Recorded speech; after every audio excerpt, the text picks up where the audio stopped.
I request all the participants to take a moment to share what you have seen during this power manifestation, what Paramashiva have revealed, what Swamiji have revealed to you during this power manifestation segments.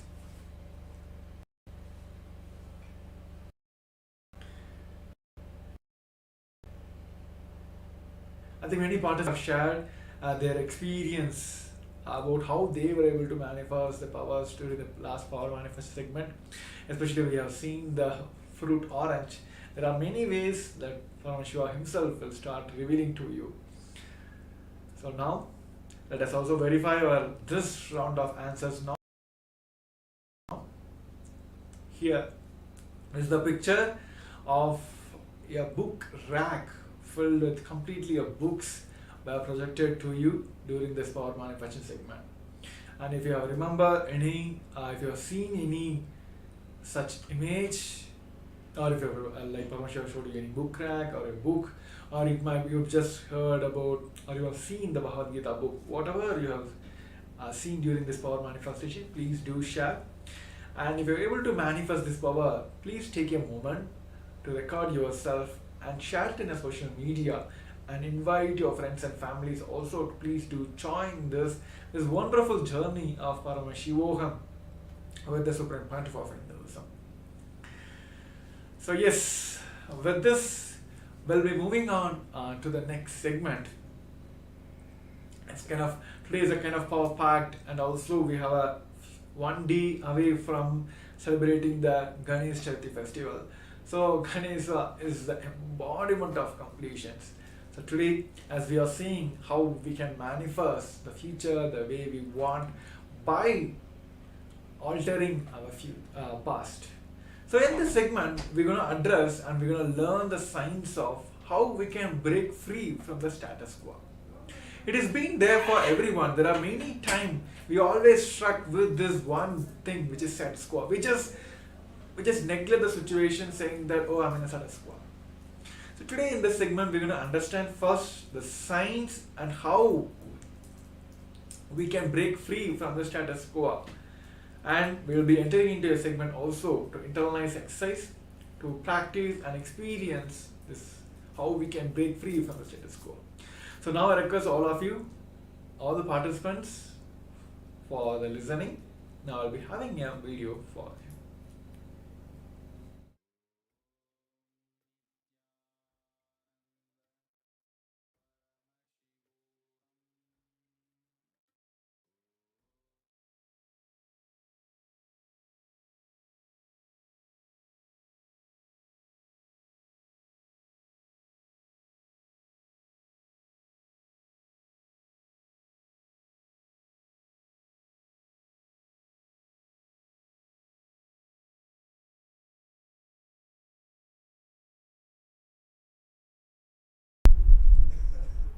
The whole modern day education system is just to keep you in continuous confusion in the name of imaginary fear-based plans.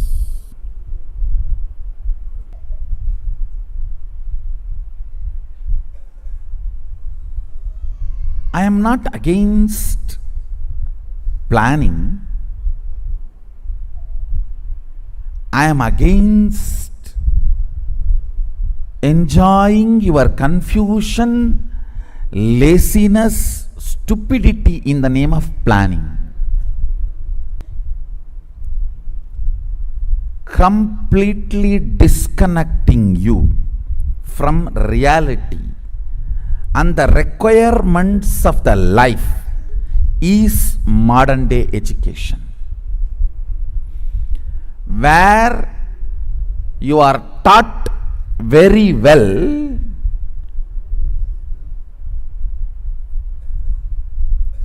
to do the psychodrama. Hey, I may not contribute, but if I am not there, I will collapse. If you know to play that game, you can raise the ladder of the corporate ladder. Because the education system is basically to cheat others. So naturally the fellows who are evolving through that system will be cheating the owners. It is like you cheat me, I cheat you. The whole thing is vengeance based.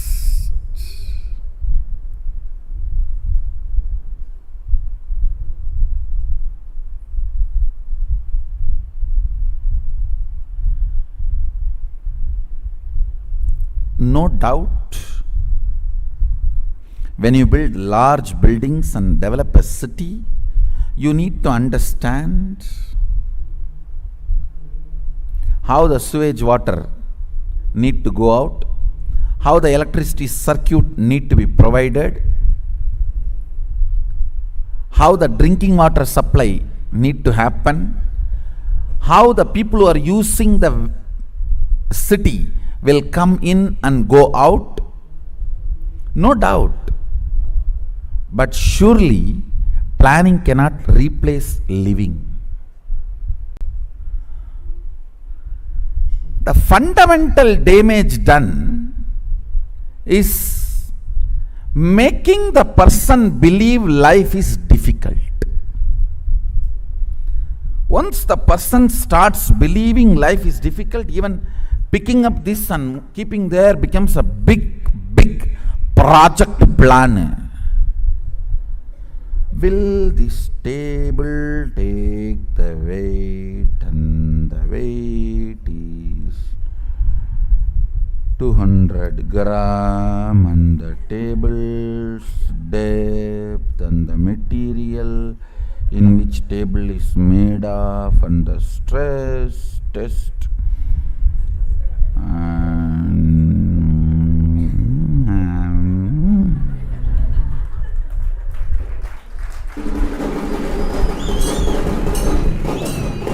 by then the logic to come to a decision, conclusion is forgotten. Now, with what question you started thinking, what for you started your analysis is forgotten.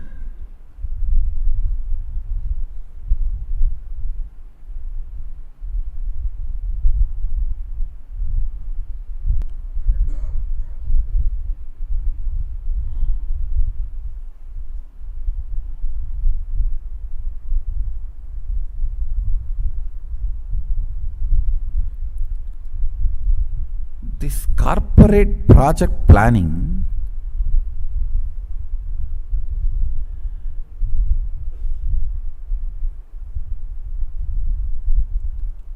established in the fundamental false understanding life is difficult.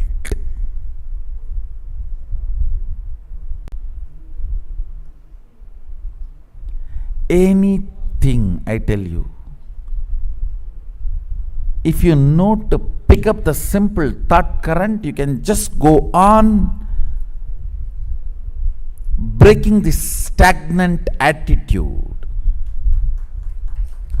and this status quo, and go on be breaking. And I have seen people are afraid of breaking many things. Oh, then we will be just progressing. That is what? What else is life then? And not just expanding this city, expanding this universe is our life. I am looking at billions expanding their consciousness and having access to all the multi-dimensions of the universe. In every step of the life, in every move of the life, expanding is education,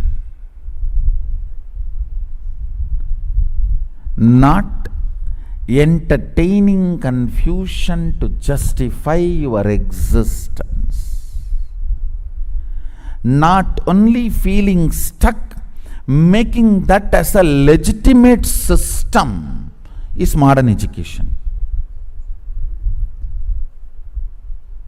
If somebody can verbalize beautifully and make a PowerPoint presentation about getting stuck, it is called corporate strategy planning meeting. End of the day, a few cup of coffee and burger, pizza, Coke bottles have disappeared. That's all, nothing else. Move, move, move. Break the status quo. That is life. If you are studying about status quo, that is education. Nobody wants a report about status quo. Everyone wants only to break the status quo. Break the status quo. I am not interested in a report about the status quo.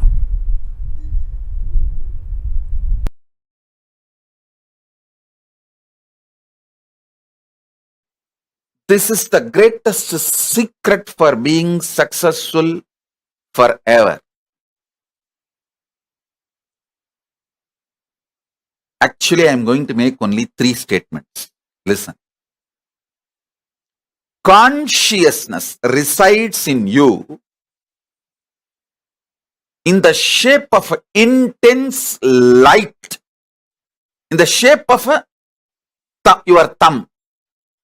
See, just this thumb size, angushta matra. Thumb size, alive, intense life, tejas. That is consciousness. It stays inside you, thumb size light. Listen carefully. When I breathe tejas into your life, you will see the consciousness as an intense light in the size of your thumb. Angushtamatra purushaha. The size of the thumb, consciousness, purusha, resides in you. This is the first statement. Second,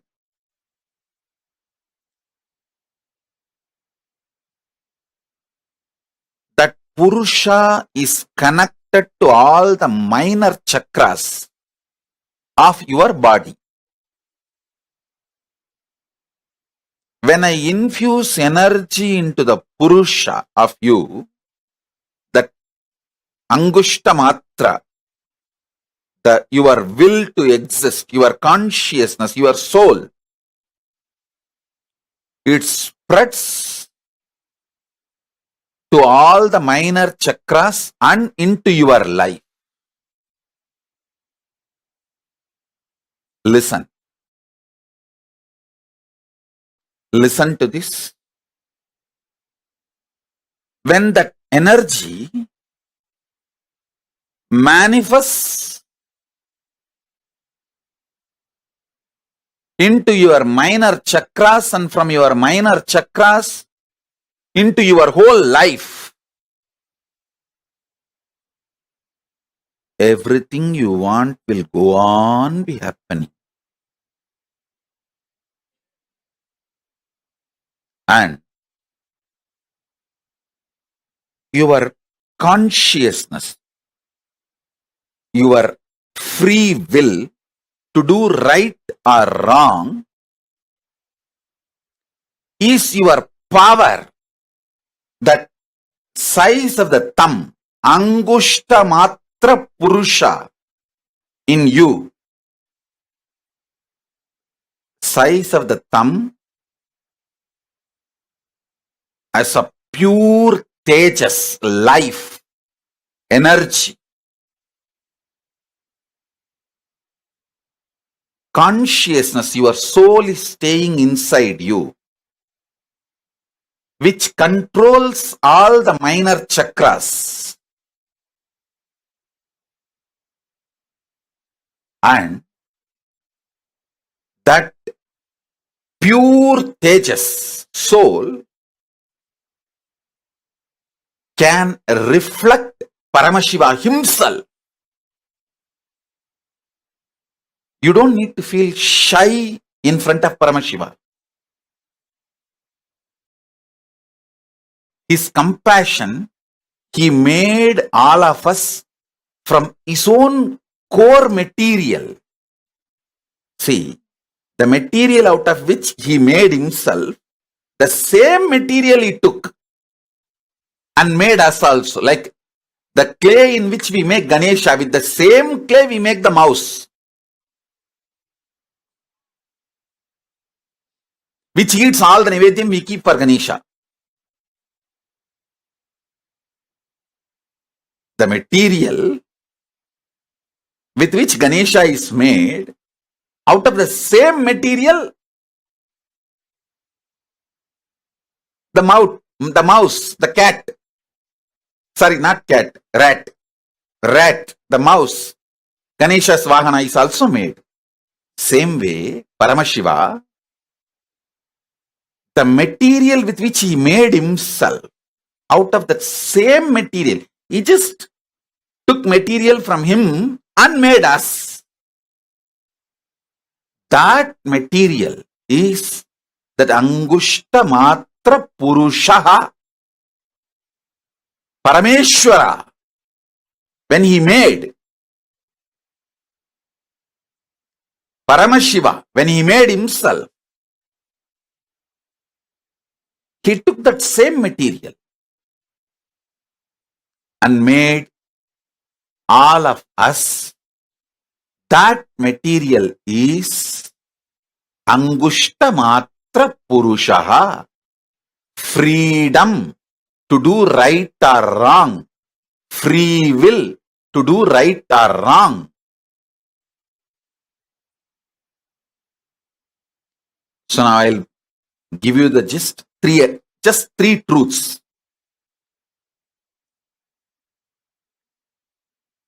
Your consciousness, free will to do good or bad, right or wrong, that is residing in you as Angushta Matra Purushaha, the thumb size conscious soul in you. First. Second, all the minor chakras of your body is controlled by that Purusha. So when energy comes from Mahakailasa and enters into that Purusha, from Purusha that energy goes to all minor chakras and oozes out to your life. That's the second. Third, your consciousness is the passport and visa for you to go to Kailasa, Mahakailasa. Even Rishis and Devatas don't have that. They have to come to human plane and take this body, only then they can go. This is the airport. They may be living anywhere, but they have to come to airport to get into the flight. Even if he is the head of the nation. So that's the first thing. Second, Paramashiva made us from the same material out of which he made himself. It is like he manifested himself and just took some part of his own himself and made each one of us. And that part which he himself took it out of himself, that part is what is Angushta Matra Purushaha, thumb size consciousness. So now,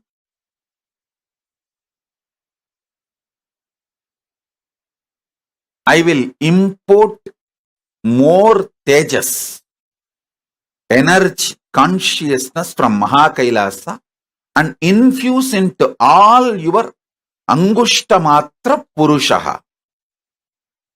So, it radiates into your minor chakras, and from minor chakras oozes out into your life. Swamiji, where in the body Angushtamatra Purusha resides, that actually differs from person to person.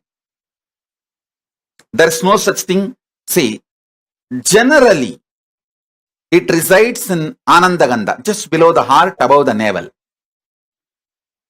Just below the heart, below the Anagata chakra, above the navel chakra, this region. Generally, but it is not mandatory. You have to experience Angushtamatra Purusha only there. Sometimes you will experience even on the third eye, the Angushtamatra Purusha. Sometimes very highly evolved beings experience even on the Dwadashanta, means 12 inch above the Sahasrara. Dwadashanta.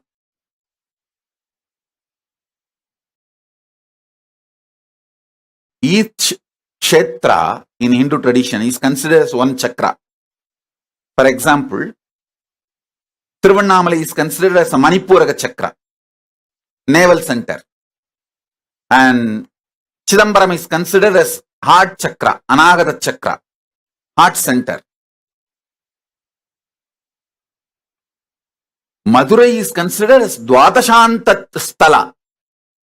That is why in my name, our national anthem, Kailasa national anthem, you will see Kailasonnata Dwadasanta Shyamala Pita. Kaila, among the Kailasa's manifestation, the highest Unnata, Dvatashanta. Madurai is considered as Dvatasanta Stala, Kshetra. Angushtamatra Purusha can be experienced in any place. Is Angushtamatra Purusha same as Atma Rama? Yes. You can call it as Atmanada, Atma Rama, Atmeshwara, and all those words means the same. Angushtamatra Purusha. In Upanishad, we use one more word, Pratyagatma Chaitanya. Even that word is Angushtamatra Purusha. Atma Rama can be used to say Angushtamatra Purusha. Atma Linga, even that word is used as an equivalent to Angushtamatra Purusha. Upanishad uses at least 20 different words to explain the Angushtamatra Purusha in the same meaning. So Atma Rama is one of the word. The Ramayatis, Ramayat Sampradayis, they call the same Angushtamatra Purusha as Atma Rama.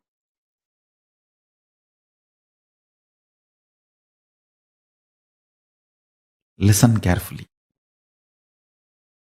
The cognition's inner software which operates your system, which generates your desire patterns, your joy patterns, your pleasure patterns, your greed patterns, your fear patterns, your anxiety patterns, your depression patterns, your frustration patterns, your good idea of your bad, your right, wrong, all which you generate, which is generated inside your system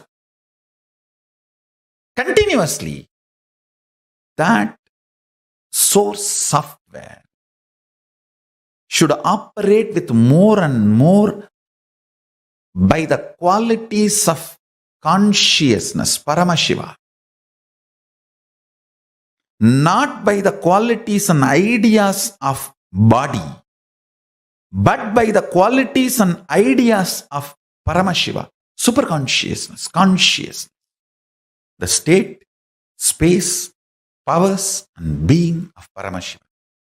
Beautifully, Krishna says, the consciousness can neither be killed, nor be burned, or be made wet.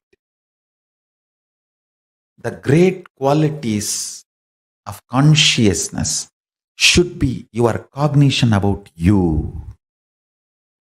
Consciously decide to program, meditate, contemplate, declare to yourself, you are consciousness, Paramashiva, even with you.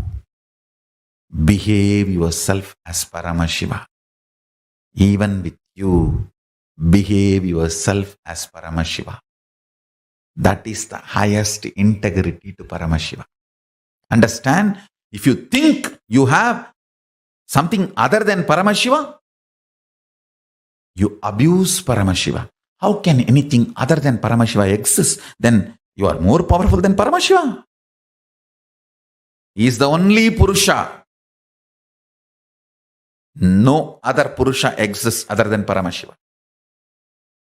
So even with yourself, behave as Paramashiva is integrity to Paramashiva. This is the best way you will prepare yourself for Paramashivoham experience.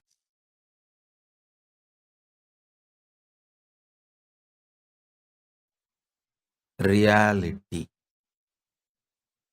Listen. Reality is what I'm going to work now in this superconscious mutation process. Listen. You are alive. You are alive. That's the only reality. You have some amount of money. You have certain property. All this is imagination approved by society and law of the land, but not reality. How many of you are realizing it? Raise your hand. You are alive is only reality. You have some amount of money. Is your imagination accepted by your bank? You have certain properties. Is an imagination accepted by your country? You have wife or husband. Is your imagination accepted by your spouse? The day your spouse decides he or she does not accept your imagination of having a spouse, over. Bye.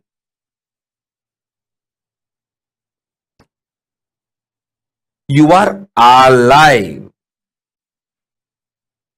is only reality.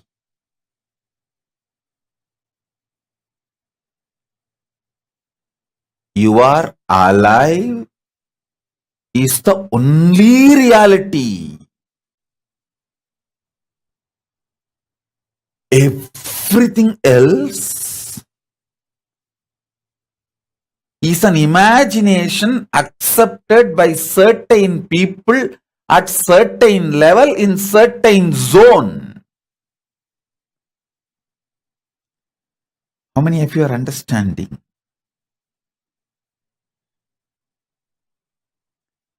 Other than you being alive, everything else is imagination. How many of you realizing this truth? Other than you are alive. That's the only reality. Listen, even if you think you have a 6 feet body, you have a beautiful body, or you have an ugly body, all this is also imagination inserted into you by certain people, accepted by certain people, and kept alive by certain people. Your shape, size, can change any time, and it is constantly changing. Sometimes more than 3 pounds a day you change. Up, down. 3 pounds a day you change. Listen. More the reality is infused by Paramashiva, his superconsciousness, more powers you manifest. Delusions disappear. Life becomes powerful, real, energetic.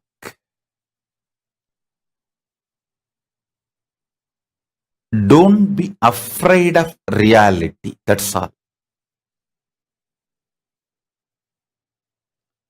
Don't forcibly cling to delusion. Don't forcibly cling to delusion. If your life becomes more and more energetic, powerful, delusions lose power over you. In multi-level, evolve in reality. Let every day of your life raise you more and more into reality. Ravana is not wrong when he shows his power. He was wrong when he was trying to possess Kailasa, control Kailasa. If Ravana has not played with Paramashiva, he would not have been destroyed. If he has not tried to do games with Kailasa and Paramashiva, he would not have been destroyed. Same way Bhasmasura. If he has not tried to go after Paramashiva, destroy Paramashiva, he would not have been destroyed. Same way Daksha. See, Bhasmasura lived 16,000 years. Only when he decided to stretch his hand on Paramashiva, he was destroyed. 16,000 years he ruled the world happily. Ravana lived 12,000 years. Go and see the Ramayana. 12,000 years. Only when he decided to disturb Kailasa, Nandi gave the curse. It is Nandi's curse. Vanarasena came and destroyed Ravana. You don't need to drop your knowledge. Keep knowledge to play with the world. Keep integrity to play with Kailasa. Keep knowledge to play with the world. Be strategic. Same way Daksha. Daksha did thousands of yajnas. He lived quite a long time. He was a Prajapati, president of the humanity. I don't know how many of you understand the word Prajapati means. He was the head of the humanity, whole humanity.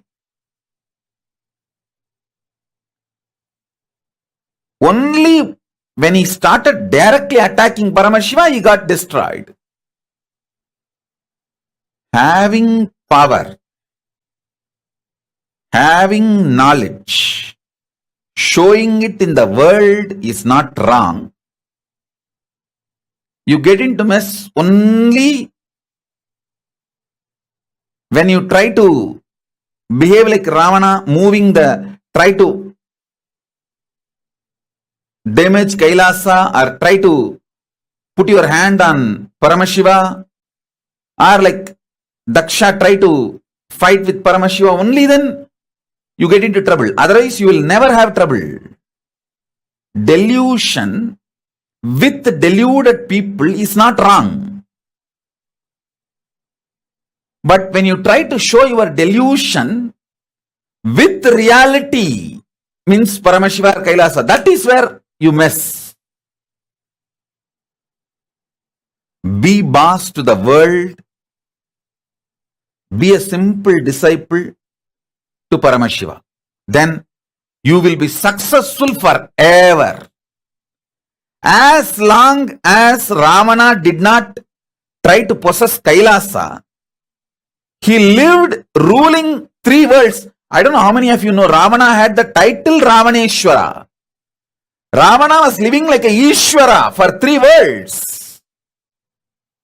Only when he decided to possess Kailasa, try to shake Kailasa, he got into the mess. Within 3 years he was killed.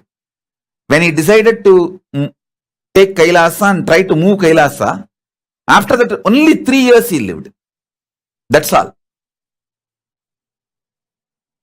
12,000 years he lived as a Ishwara because he tried to disturb Kailasa only 3 years. Within 3 years he was destroyed. Ravana would have been great if he has not tried to fight with Kailasa. Nobody could have killed Bhasmasura if he has not stretched his hand on Paramashiva. Daksha would have been the Prajapati. I don't know how many of you know Daksha is a Smritikara. He wrote the first jurisprudence. Manusmriti was second, not first. Daksha Smriti was the first. Manusmriti was second. Because Daksha Smriti was discarded by Paramashiva, Manusmriti became popular. I don't know how many of you know. How many of you know that Daksha is the son-in-law of Manu? Manu's daughter is Daksha's wife. Because Daksha Smriti was discarded, Paramashiva asked Manu to write one more Smriti. So Manu wrote the Smriti, that became the jurisprudence for human beings. Otherwise, the first jurisprudence was written by Daksha. Because he directly dared to attack Paramashiva, he was destroyed. Otherwise, he would not have been destroyed. Delusion being used with deluded people is okay. But don't try to use the delusion on reality. That is the only place where you mess it. Your delusion becomes too much. You think through your delusion you can play with reality. You can't sit in negotiation table with Paramashiva. You can't threaten Paramashiva.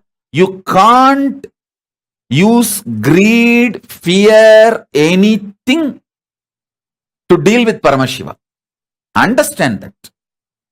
Simple, straightforward surrender. Conversational relationship. You will always win and protected. You will see everyone whom I am protecting and constantly winning in their life games. Just see, only thing they have is conversational relationship with me. That's all. And I know they will not try to use their delusion, fear, anger, violence, greed to deal with me. Use all that to deal with the world, not with me. If you use your delusion, you will make millions into billions in Wall Street. Because the whole Wall Street is delusion. Use delusion where the delusion is useful. If you use your strategies, your delusion, knowledge, everything in Wall Street, you will make millions into billions. Less than a year you will make. But if you use your delusions, your knowledge on Kailasa or on Paramashiva, you will lose everything.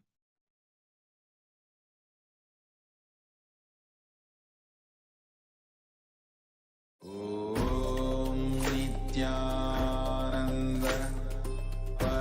Paramashivoham. Om Nithyananda Paramashivoham. Om Nithyananda Paramashivoham. Om Nithyananda Paramashivoham. Om Nithyananda Paramashivoham. Om Nithyananda Paramashivoham.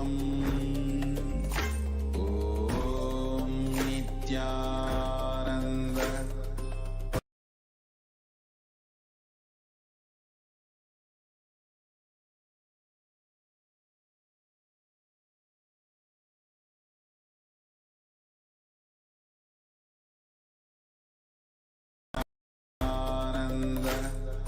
Paramashivoham. Om Nityananda Paramashivoham.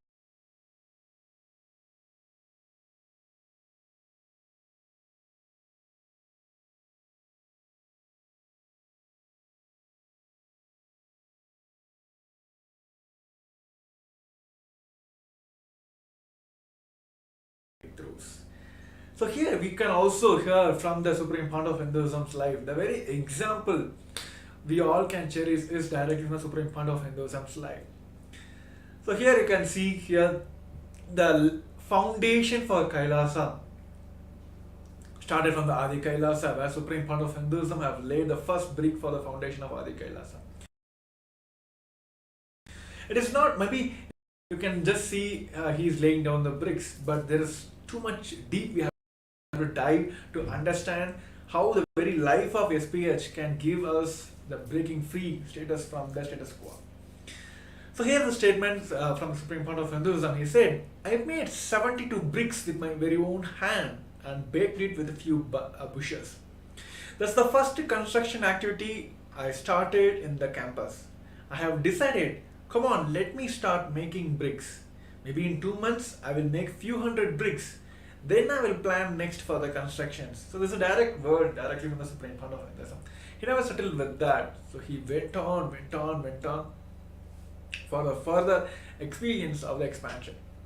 And also Bhavan has said that the construction activity of Adi Kailasa Bengaluru, by you can see the pictures by he himself performing the ritualistic earth breaking ceremony and laying the first brick, which is handmade by the Supreme Pontiff of Hinduism.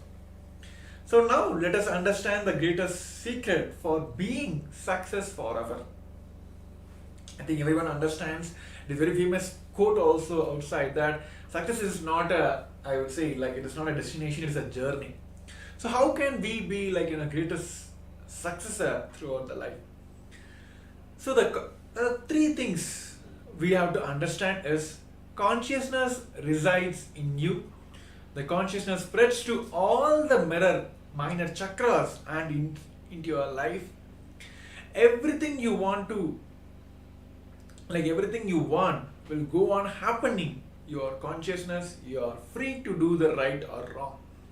So the very consciousness you have, which is residing inside you, which replicates in all the minor chakras inside you and has the ability to decide whether to do right or not. So that is why the very principles, even the Paramashivoham, Swamiji always speak about the super consciousness. His teachings, everything resides around the consciousness, how we can experience this higher super consciousness. In the Shiva Sutras, Paramashiva says that his will is the energy of Shiva and it is called as Uma, the independent power of Sadashiva, and it is called as Kumari, the cosmic energy that plays. So you just understand, if you think you have something other than Paramashiva, you abuse Paramashiva. How can anything other than Paramashiva exist? He is the only Purusha. No other Purusha exists other than Paramashiva. If you feel that, oh, I'm a human being, I'm an intelligent, I'm a doctor, all that, yeah, maybe that there are professions that is never been a definition for you. So other than you being alive, everything else is imagination. Everything else is an imagination accepted by certain people at a certain level in a certain zones. For example, you have some amount of money, you have certain property. That's all is imagination of a society and the law of the land. It's not a reality. So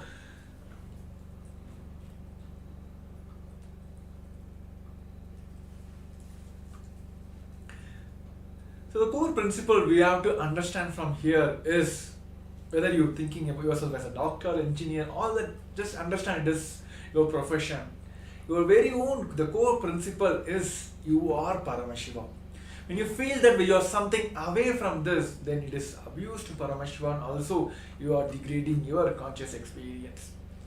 So what we have to understand today is, other than you being alive, everything is what is an imagination.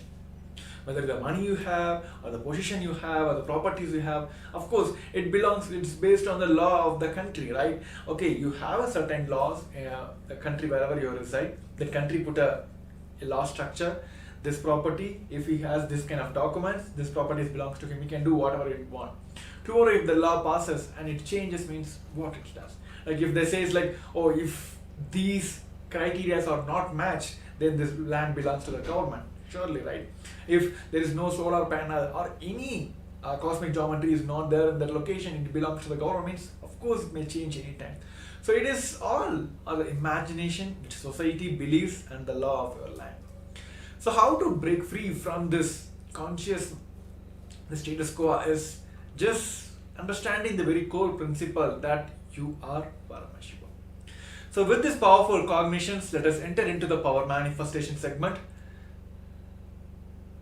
Now all of us will be entering into the one more segment of power manifestation, where all of us will be manifesting the power of third eye. So now I request all the participants to get your power manifestation kits, like eye bands, pen and paper. Let's put your eye bands. Just intensely declare yourself that I am Paramashivam.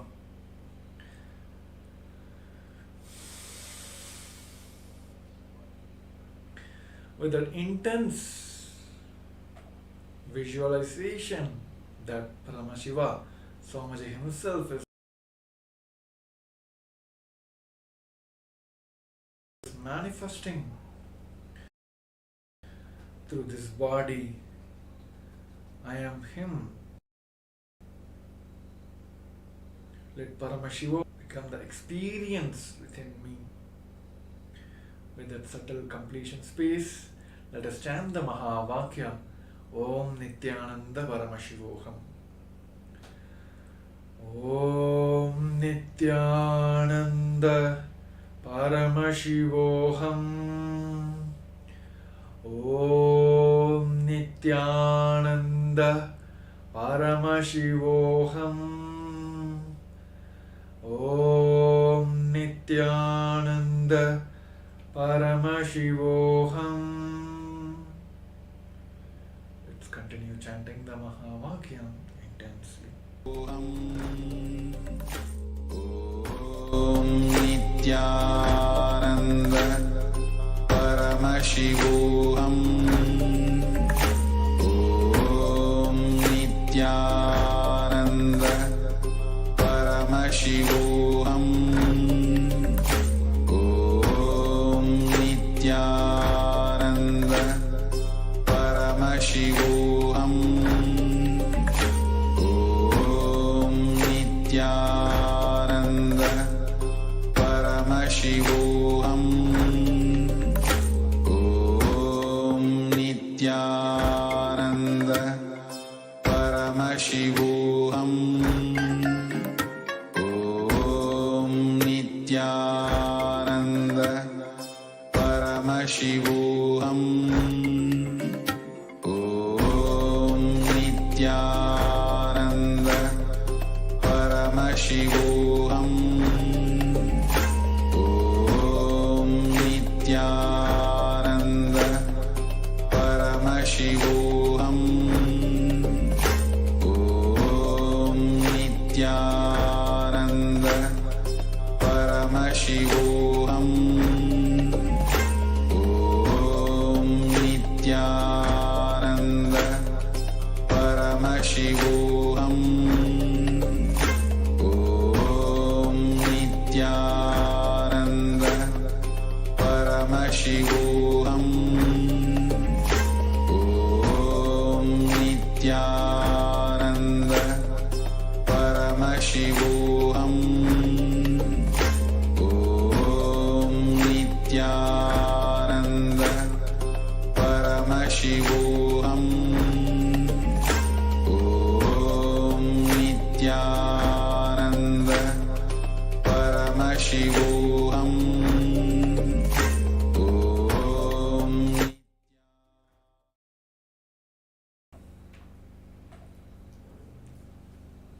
Yes, Nithyananda.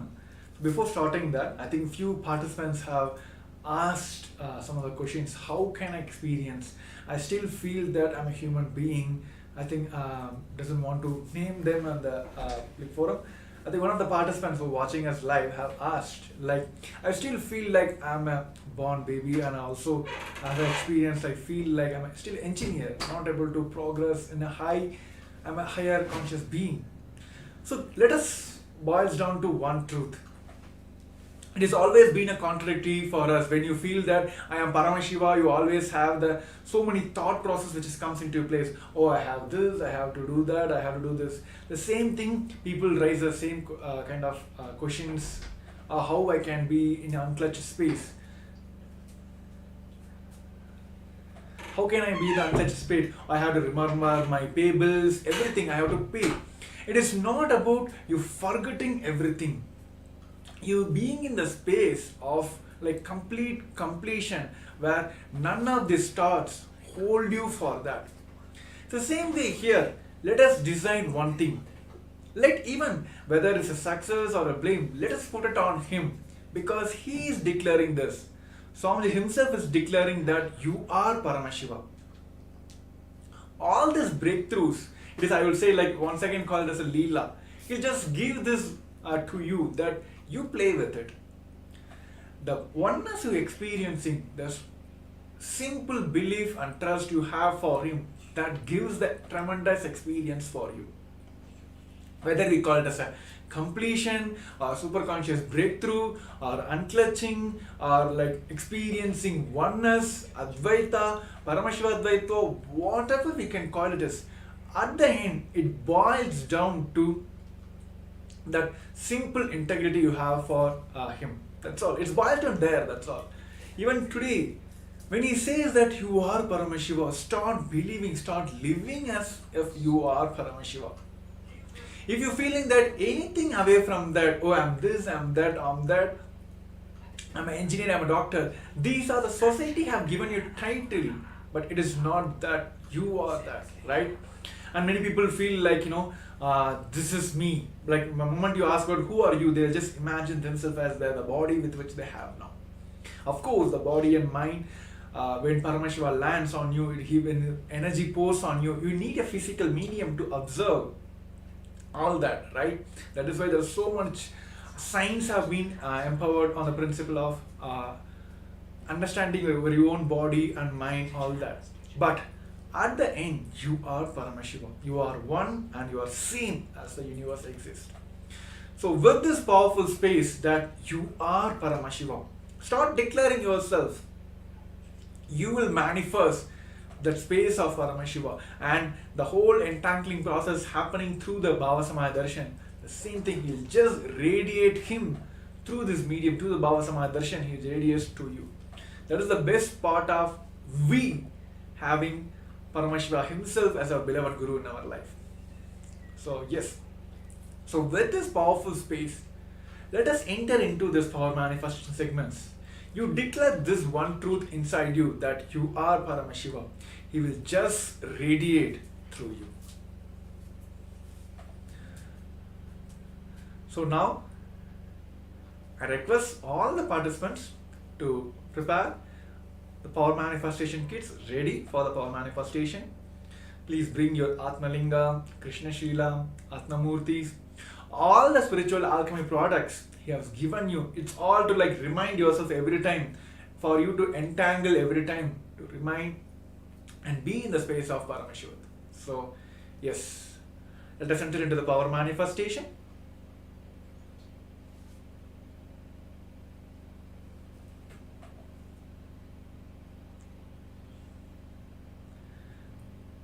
So, I request all the participants, put your eye bands.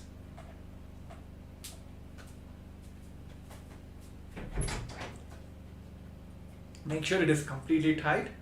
No lights are getting inside. Just sit in a comfortable position.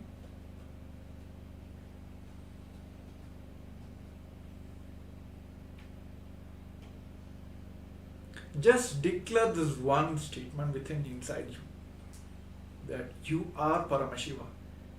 You are nothing less than Paramashiva. You are the same state, space. You can manifest all the powers of Paramashiva, which Swamiji himself has given as a gift to the entire humanity.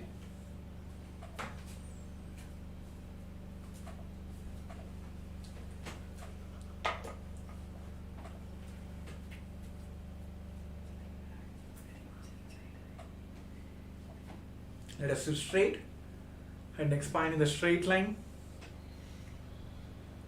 With that powerful, that completion space, the strong visualize strongly that Swamiji himself, Paramashiva himself, is manifesting through you, manifesting through your third eye as Maha Paramashiva, 25 heads, 50 hands and 75 eyes.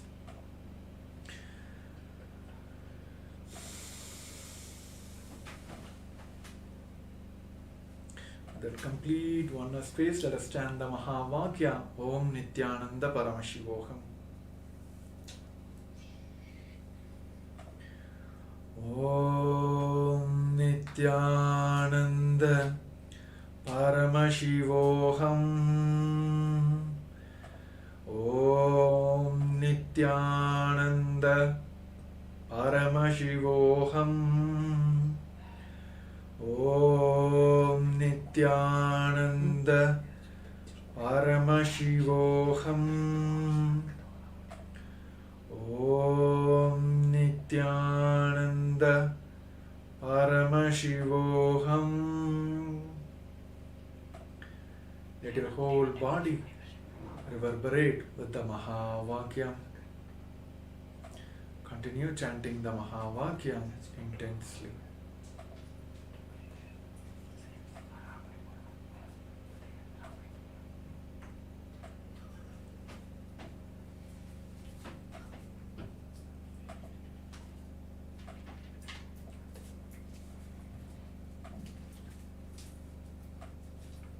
And during this power manifestation, if any of you feel any obstacle, please post in the Zoom chats and also on the YouTube lives. So all the initiated sannyas disciples will be able to do the power manifestation, able to scan all your obstacles and give the solutions. So yes, continue chanting the Mahavakya intensely.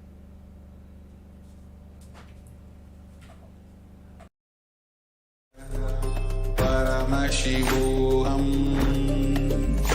Om Nithyananda Paramashivoham. Om Nithyananda Paramashivoham. Om Nithyananda Paramashivoham. Nithyananda Paramashivoham. Om Nithyananda Paramashivoham. Om Nithyananda Paramashivoham. Om Nithyananda Paramashivoham. Om